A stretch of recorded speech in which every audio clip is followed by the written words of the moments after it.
maybe it's all fabrication, and I am a brilliant writer, but we'll find out.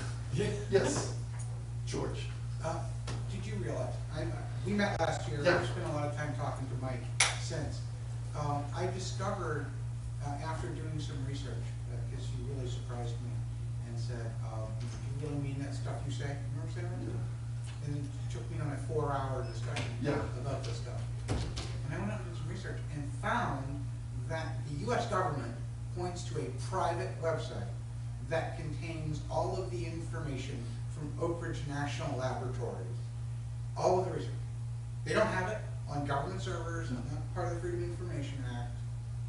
And a lot of people are really sort of disturbed and bothered that there are not multiple authoritative sources for this information. Yeah. In that, And China has all this stuff. yeah, in that information, there's a report from 1968, which is the zero power physics experiments on the molten salt reactor experiment, for which the general conclusions section says this completes our account of the techniques and results of the program of zero power physics measurement on the molten salt reactor.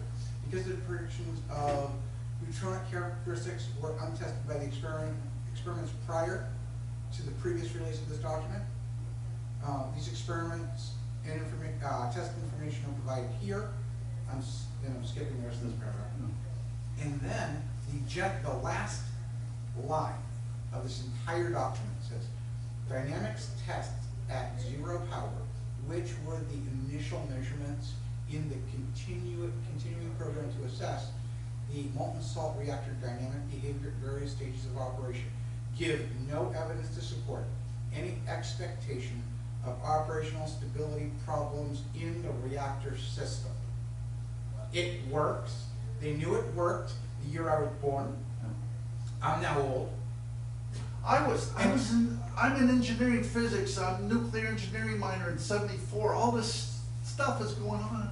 There's no Rush Limbaugh, no Fox News, none of this other stuff. You just have the rest of the story. So just one comment there. Can I finish? Yeah, go right ahead.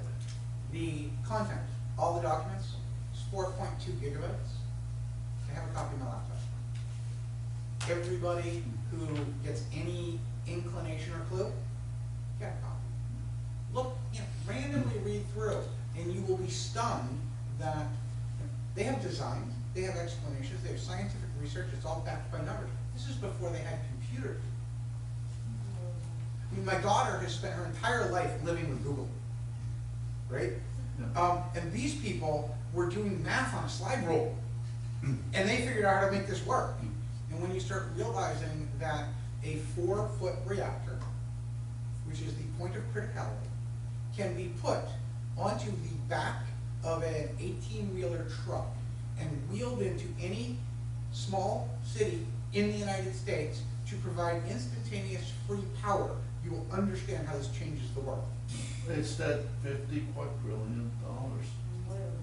Oh, and I downloaded it all, but if anybody wants a copy, I'll put it up on of course, the sad thing, this is all occurring in the 70s. If this had gone forward, OPEC would have never have arisen. The $20 trillion that went off there, and that's one of the other things too. In the book I mentioned there, there's a passage in there where the Saudis gave Iraq $500 million to attack Israel, the Yom Kippur War, which is going on during the time Nixon's trying to figure out what's going on, and now some gas shortages, wars going on, Russia's coming in, the United States that might be leading to World War III. He doesn't have time to figure out what's going on, and as I said before, I'm not giving it. Richard Nixon was a mean son of a bitch that did a lot of nasty things, but I will say, what I saw from the evidence, I think it was a trip to China. He started to feel he could make a difference, and he was tired of the dog whistle from the puppet master, and so he brought in Dixie Ray Lee. Oh, Holyfield was so incensed when he put her chairman of the Atomic Energy Commission, and when she started firing the people he had put in there illegally, that's when she was getting closer to the answer, so he abolished the Atomic Energy Commission, which would lead to the collapse of the Joint Committee on Atomic Energy. And I must admit, they did a masterful job, because we have paid, just the United States alone, I figure, in the 70s versus the gross, my career is energy. In the 70s versus the gross national product, the energy was around 6%. If we had had the thorium, I contend it would have gone to about 4% of the GNP. Instead, for the next 40 years, we've hit 5 recessions because of spikes in energy, but it averaged around 8%. If you take that 40 years by the total umpteen trillions of dollars and multiply by 4%, that comes out $20 trillion. That's just here. That's money that the elites have to do further corruption and so forth. So, which in your room just before you were there, someone was doing discussion on patents and so forth, and how there appears to have been a decline in America sometime in the 70s, and he said that there's another outfit that says the same thing, and there's a book, I don't know if I have it here, it's called Why Nations Fail. I was giving you an excerpt, but it was too low. They too say it happened in the 70s, something happened in the 70s, and as I told that gentleman, I said it happened starting December 31st, 1969, and it was completed December 31st, 1974. In that 5-year span, that's when they knocked out the technology that would have taken us, which is why in this image here, you see two things. I started in 1903 because that's when Chet Holyfield was born. 1945-46, that's when Oppenheimer and Iran. 1969 is when they robbed the funds of it. And we can go in one of two directions. We can either go the Star Trek route, where we're on the moon, we're on Mars, and we're maybe leaving to get the solar system at the end of the 21st century. Or we've gone in this direction with 2002, 9/11, and now all this chaos and strife. And it's because of that guy you heard earlier, Chester Holyfield, who ran away from home at age 13 and worked in the oil fields. And the oil fields wanted a little clothing place for their people, and they learned he had experience, and from there the rest is history. So,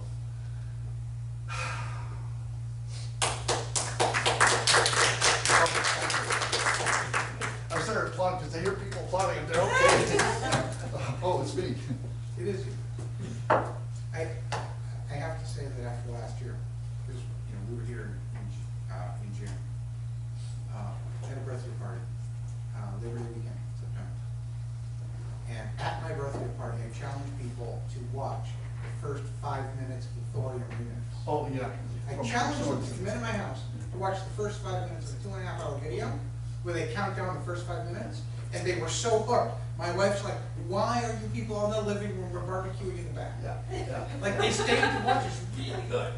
Yeah, if you get to see the remix Kurt on YouTube. Sorensen, there's some great stuff from him out there. So, thank you for coming. It was excellent. Thank you. We're hoping, as I said before, if you had looked up geothermal atmospheric liquefied thorium Galt on the internet as of 2 days ago, there was nothing there. Now it says the Atlas Shrugged Society. So it's the beginning.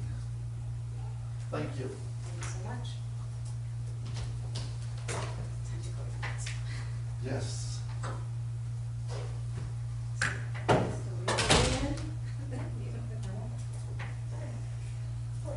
So George, how have you been?